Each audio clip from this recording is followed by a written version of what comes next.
if we're going to run these two processes together. Mr. Chairman.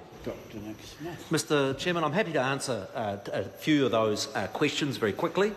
The member raises the concern that the test for any change in reserve relates to its recreational purpose. And the member asks, well, what about scenic reserves? What about ecological reserves? The member misses that this provision only covers recreation reserves.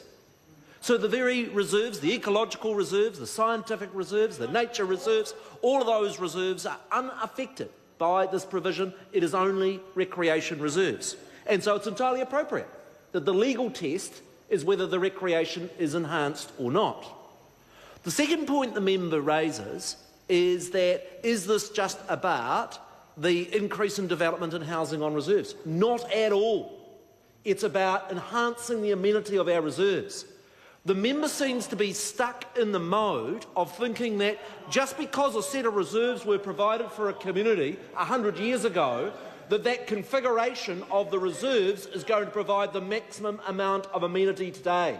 I could take that member to hundreds of recreation reserves around New Zealand that have negligible use that could be configured far more sensibly to enhance their community, and this provision will allow that to occur just in a place like Three Kings, where actually the local sports club is very strongly supportive of the changes because the recreational amenity will be improved.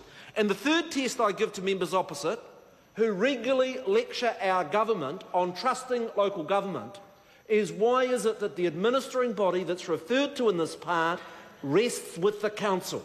And fundamentally it comes down to, do I believe that councils, when they come to make decisions about changes in reserves, and when they have to meet that test that there will be a net improvement in amenity, I fundamentally trust councils will make good calls that will see more vibrant communities, better recreational facilities, and also, where it makes sense, opportunities for more intensive development, because that is a critical part of the solution we have in providing the vibrancy and the housing for cities like Auckland. Thank you, Mr. Chairman.